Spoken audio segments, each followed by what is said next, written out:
সাংবাদিক বের করে দেওয়া হচ্ছে। এটা কখনোই হয় নাই যে আমরা অভিযোগ দিতে গিয়েছি সেখানে সাংবাদিক ছিল না।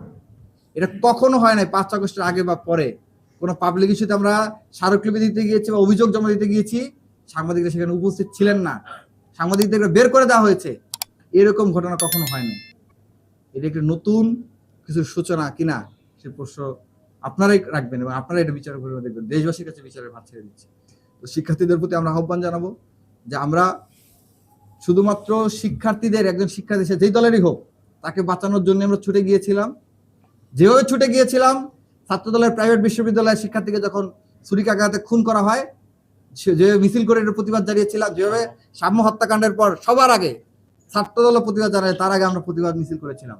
যেভাবে ছাত্র মৈত্রীর নাইমকে যখন অন্যায়ভাবে পুলিশ আঘাত করে সেটার প্রতিবাদ সবার আগে আমরা জানিয়েছিলাম, এবং ডাক্তার সমাজসেবা সম্পাদক সাথে সাথে থানায় গিয়ে প্রেশার ক্রিয়েট করেছে যে অন্যায়ভাবে আপনি তাকে আটক করতে পারেন না, এবং তাকে ছেড়ে দিতে বাধ্য হয়েছিল।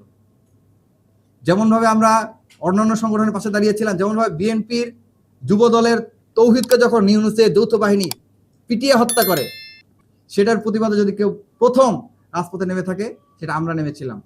অতীতে যেমন আমরা দল মত দেখিনি যে কার প্রতি জুলুম হয়েছে, আমরা ভবিষ্যতে আমরা সেটা দেখব না।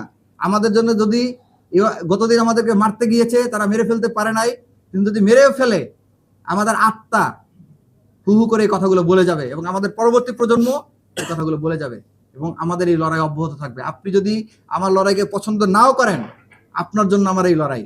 আপনি যদি আমার জন্য আমার পাশে নাও দাঁড়ান, হতে পারে অনেকে যারা উপদেষ্টা দায়িত্বে ছিলেন বা অন্য রাজনৈতিক দলে আছেন, তারা জুলাইয়ের শক্তি হোক বা যাই হোক, যেভাবেই হোক, যেভাবে বিশ্বায়ন করেন, তারা যখন বিভিন্ন জায়গায় হামলার শিকার হয়েছেন গাজীপুরে বা অন্যান্য জেলায়, তাদের হামলা হওয়ার পর প্রথম প্রতিবাদগুলো আমরা জানিয়েছিলাম, কিন্তু তারাও অনেকেই একটা ফেসবুক পোস্ট দেওয়ার মতো নৈতিক সাহস তাদের হয় নাই।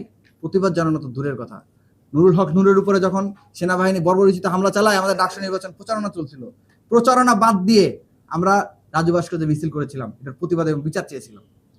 কিন্তু অনেকেরই এখন সেই সুযোগটা হয় নাই আমাদের পাশে দাঁড়ানো। আমরা মনে করি না যে আমাদের পাশে দাঁড়াতে হবে। আমাদের পাশে নিপীড়িত শিক্ষার্থীরা আছে, আমাদের পাশে আল্লাহ রাব্বুল আলামিন আছে। আমরা আমাদের লড়াইকে চালিয়ে যাবো। আমি কথা বলার জন্য অনুরোধ করছি ডাক্তার সমাজসেবা সম্পাদক এবং সেদিনের ভিকটিম এবি জুবায়ের। আচ্ছা, কথা হচ্ছে অনেকটা চলে এসেছে।